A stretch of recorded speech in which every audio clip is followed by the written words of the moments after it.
Thanks for watching WFAA News at 4. I'm Morgan Young. Jason Wheeler is on assignment. This afternoon, WFAA has been poring over the Justice Department's highly critical review of one of the most deadly school shootings on American soil. The findings cover nearly 600 pages. The DOJ listed failure after failure in law enforcement's response in Uvalde, those shortfalls leading to the deaths of 19 students and 2 teachers.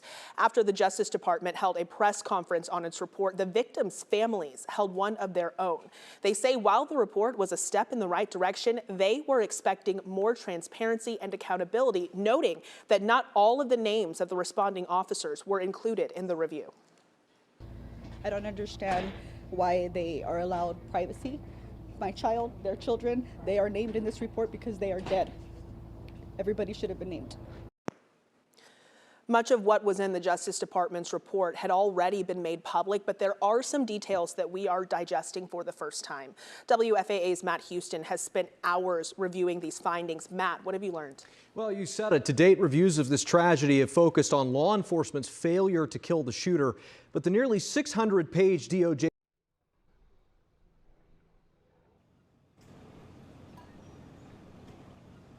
chaos, which prevented injured victims from getting timely medical treatment. Ambulances rushed people who'd already died to the hospital, while children who'd been shot were put on a school bus bound for the Civic Center without seeing a medic. At least one EMS crew brought a patient out of the classroom on a stretcher to find another agency had taken their ambulance. Blood delivered to the scene went unused. Medics could not get to Robb Elementary because so many police officers parked in the middle of the streets around the school. The DOJ says these things happened ultimately because the first officers on the scene failed to take command. The pain and the failures and missteps did not end when law enforcement finally entered the classrooms and rescued the survivors. It continued at minute 78, when it became clear that because there was no leader, there was no plan to triage the 35 victims in classrooms 111 and 112. The report also identifies potential flaws in state guidelines law enforcement agencies use to draft their own active shooter plans. It also says officials did not properly handle evidence at the scene, even losing some in the rain that night. Attorney General Merrick Garland became the first, or at least among the first officials, to say in black and white, people died because of law enforcement failures and delay. More on that at 5. Morgan? All right, Matt, thank you. You know, this afternoon, many have been wondering what should come next after the Justice Department's review. Just hours ago, President Joe Biden shared his thoughts on what those next steps should look like. He says in part, quote, "No community should ever have to go through what the Uvalde community suffered. Congress must now pass common sense gun safety laws to ensure that mass shootings like this one don't happen in the first place."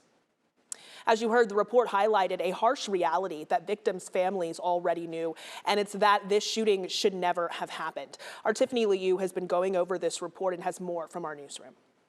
Today, Senator Roland Gutierrez reacted to the nearly 600-page document. He spent a lot of time after the Uvalde massacre probing into law enforcement response to the shooting. We've heard over and over about the 77 minutes officers waited to enter the classroom, but he says there were post-incident errors too.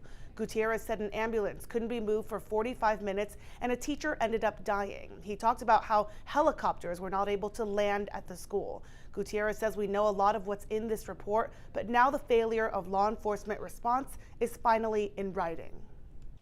What would have happened if they'd have gone in at minute 12? How many kids would be alive today?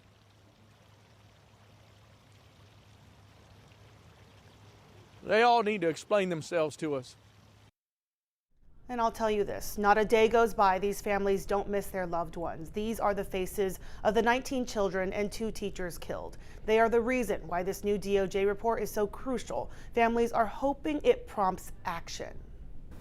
We still have to process it emotionally and try to hopefully that this will bring some changes and some accountability that we have been fighting and asking for since the very beginning. We want people to be held accountable for what they didn't do that day. And one of the people you just heard from was Uzziah Garcia's father, Brett Cross. The very first time I met him in Uvalde, he gave me this card. It's a sports trading card with his son's photo on it. And on the back, it says Uzi was shot once. The bullet entered his spine and it exited his stomach. To this day, Brett wonders if his son's life could have been saved in those minutes those officers waited outside the classroom door. Back to you. There is still a lot to sort through in this review. You'll want to download our app and follow our social media channels for more complete coverage. We have seasoned experts breaking down their analysis on our WFAA Plus app. It is available on Apple TV, Roku, and Amazon Fire.